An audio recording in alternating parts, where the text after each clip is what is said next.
Back at it again with another Reminiscing video, this time taking a look at Destroy All Humans 2 Reprobed, which is a remake of the original game that came out in 2006. Now, a few years ago, I did play the remake of the first Destroy All Humans, and I also played the original game at launch. However, I was unsure going into this if I ever played the second game. I don't have any memories of it, and I was actually expecting and hoping that maybe perhaps it would come back to me as I was playing this game, but I didn't have anything like that. So my guess is that because the original game came out in late 2006, it was the tail end of the PS2 generation, the PlayStation 3 was just on the horizon. I probably didn't play it for a variety of reasons because my mind was like all focused on wanting to get a PlayStation 3 and just the new game experiences that we were getting with that. But playing this game now, having only the experience of the first game in mind, I was expecting minimal core changes here. And on the surface, this is very much the same core game as the original game. However, they fine-tuned a lot of elements to make this a more playable experience overall. In fact, now that I played it and have the experience of playing the remake of the first game that came out a few years ago, I have to say that on the surface, this is a much better game than the first game ever was. There's a lot more variety in this one. I just found the missions overall to be a lot more fun. When I was reminiscing about the first Destroy All Humans, one of the criticisms I gave that game was that I just didn't find it as immediately appealing as I thought I would. I played that game back when I was like 12 years old. It was a big part of my childhood. I remember that. But when you're playing those same experiences in your late 20s, you grow as a person and your interests change, and what you like and who you were at that age is completely different to who you are now. And so one of the main criticisms I talked about when I was playing that remake was that it's a much simpler game during a much simpler time, and that's all the remake was. It was very much a complete focus on trying to recreate the core experience, same story and everything, but bring it up with modern controls and, make it playable again and visually appealing on that generation of systems. However, I have to say that I didn't feel any fatigue playing Destroy All Humans 2. I wasn't bored. I didn't feel like the game was repetitive or, I was doing sort of monotonous tasks. There's a few missions in here where they could have improved upon the structure of it and made it a little bit more interesting. But again, what they were going for, the core of this experience, was all about bringing the game up to speed with a modern audience and modern controls, modern visuals, and all that stuff. It's a remake, and it didn't really take any liberties as far as trying to create an entirely different experience, which may have alienated some of that original fan base. And so, what you have here is a game that is unapologetically what it is. It doesn't try to be anything else. It is Destroy All Humans 2. And we can look at this sort of comparing it with the remake of the first game now. There's just so much more variety in terms of the locations you visit. The first game had a handful of locations, and those were fun, but it was based largely in the United States. I found that in this game, you're traveling all across the world to different continents and everything, and even off Earth, which ensures that the playground that you're experiencing the game within doesn't ever get stale and doesn't ever get boring. And no matter what you're doing, you're never in one particular location for very long. And as you're playing through the campaign, it's going to be taking you through different parts of the open world hubs that you'll be exploring in. And so I found that no matter what I was doing in this game, even if the mission structure was very simplistic by nature, that at least the environments and locations around me were at least interesting enough to keep me invested throughout this entire experience.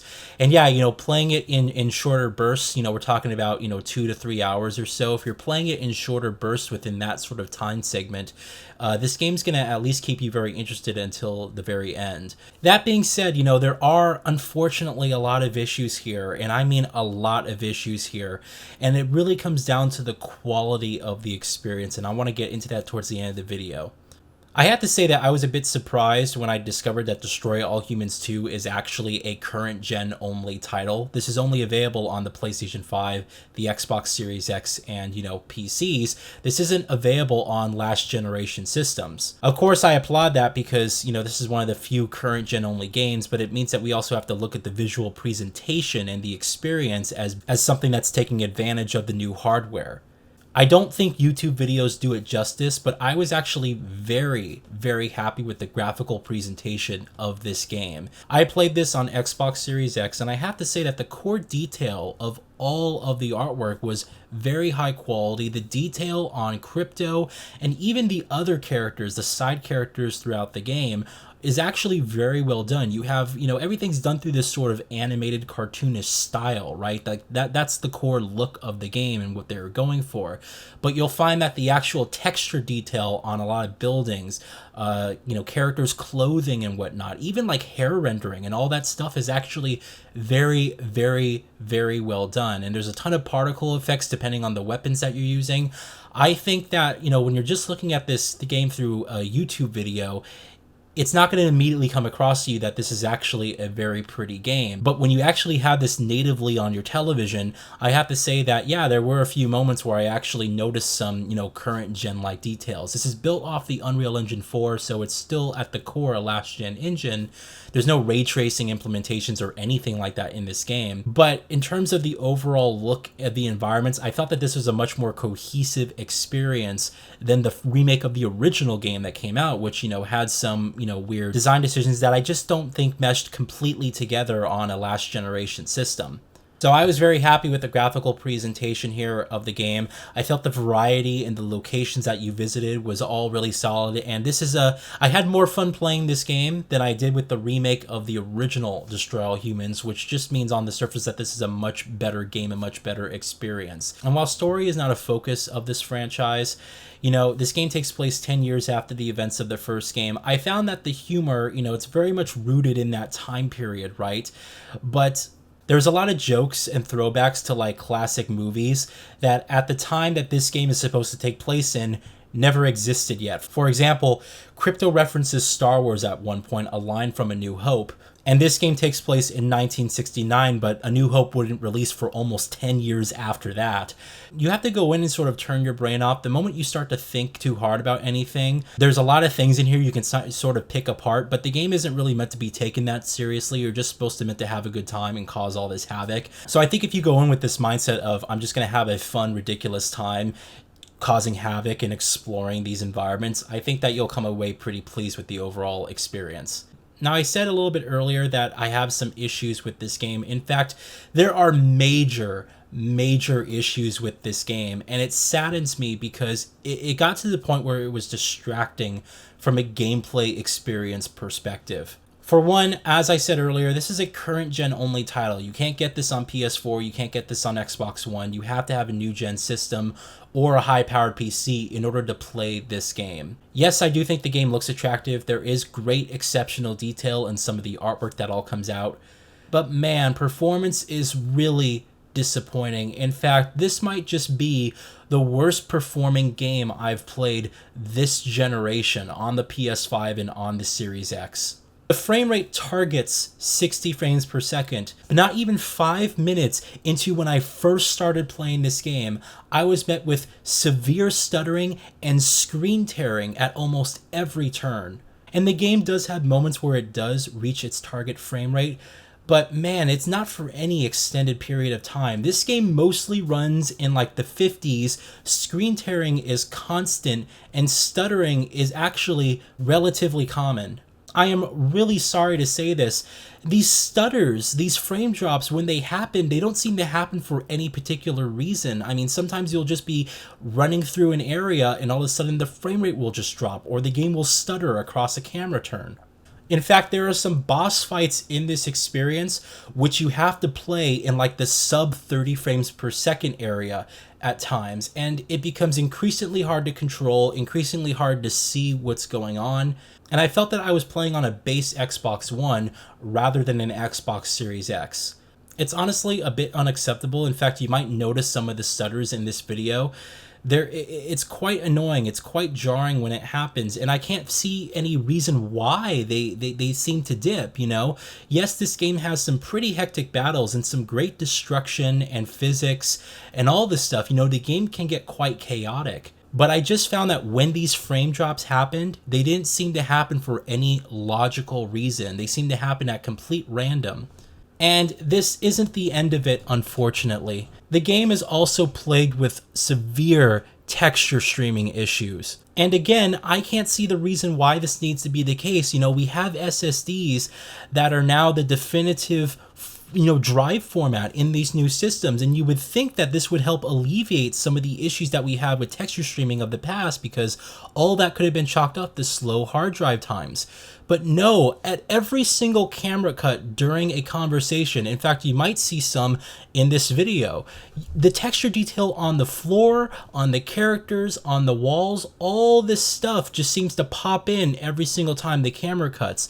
It's so distracting, and this happens in gameplay as you're walking through the environments. You'll notice like the street, the texture will just pop in right in front of you, or like on a slope with like dirt, if there's like a mountain or whatever, you'll notice that the higher grade texture will just pop in as you get closer to that part of the environment. It just happens frequently, and it's distracting because the game is actually beautiful. The game actually looks fairly attractive, and I loved all the detail on Crypto and his suit of armor. I love how all the characters look. I think finally the art direction of what they were really going for in the remake of the first game really comes together very well in this experience. But my god, like the texture streaming issues, and then you have frame rate issues on top of that.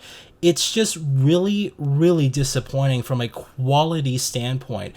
I did not feel these reasons. I was like so surprised too, because I had to check if I was like the only one experiencing these issues. So I looked up forum posts on places like Reddit, and there are just threads of people just discussing the issues that they've had when they're playing this game. And it's unfortunate because the game is actually really fun to play. This is a much better game than the remake of the first game. It's a much more attractive game than the remake of the first game. And all this just hurts the experience because you do notice it. It is distracting, and sometimes it really affects gameplay. Unfortunately, I'm not done. I ran into a handful of glitches when I played this game. Actually, a few, especially towards the end, actually halted my progress and forced me to restart from a checkpoint. Thank God they have that option.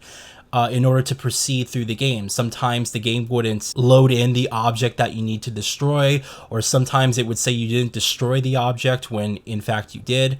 Other times when you're escorting people, they'll get stuck on the geometry and be unable to proceed.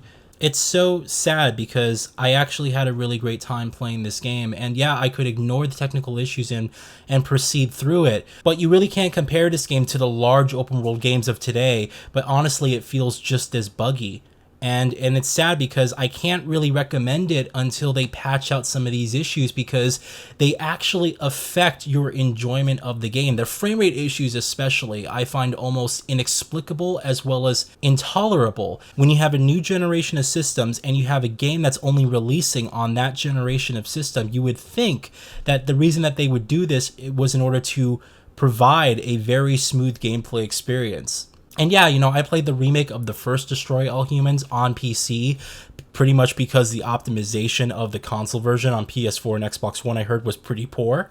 But this was their opportunity to correct all those issues and to release a truly fantastic remake from a quality standpoint that just really lives up to the original in every way and introduces it to a new audience. But unfortunately, that's just not the case here.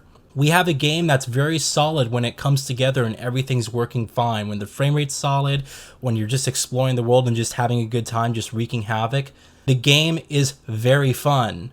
But unfortunately, you're going to notice these technical issues at almost every single turn, and at times they will actually hinder your ability to play the game well. Some of those boss fights, their frame rate is brutal. It is brutal.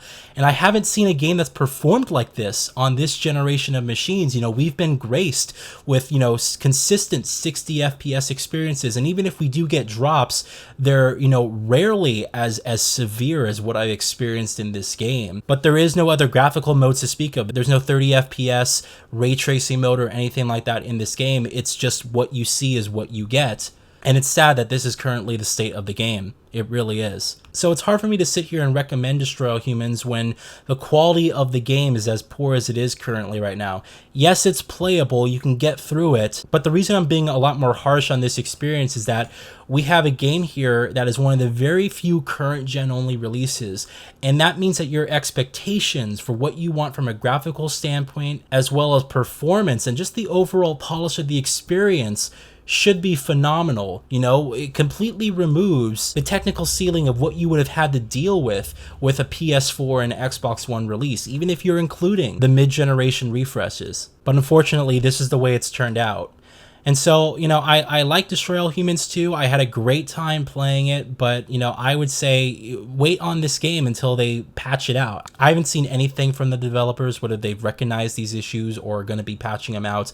You know, perhaps someone who's following through on the news surrounding this game, they can actually comment if they know whether that's true or not. But yeah, it's disappointing and it's sad because this is a great game that is better. It's better than the first Destroy All Humans. But as far as the remake goes, the quality just isn't there to the point where I want to feel comfortable recommending this experience. So those are my thoughts and feelings on Destroy All Humans 2. A good remake with a lot of technical baggage, unfortunately. And if this is a game that's on your radar and you want to play it, I would recommend you wait for a patch before you even touch this experience, because it is disappointing, and especially for a current gen only title, you do expect more. So that's it. Hope you guys enjoyed this video. Special shout out to THQ for sending me a review code for this game. That's part of the reason why I'm really doing this video, and I really appreciate that. And if you played the original Destroy All Humans 2 back when it was new, I would love to know what your thoughts are on the original game. And if you played this remake, did you guys run into any of the technical issues that I did? Based on what I've seen, it's across all platforms. There's even optimization issues on PC that I've been reading. But either version you get, PS5 or Xbox Series X, is going to have these technical issues. At least that's what so many people were discussing about on these forum posts and whatnot. So it's a bit sad, but it is what it is, and here's hoping that they can patch it up. Hope you guys have a good one, and thank you very much for watching.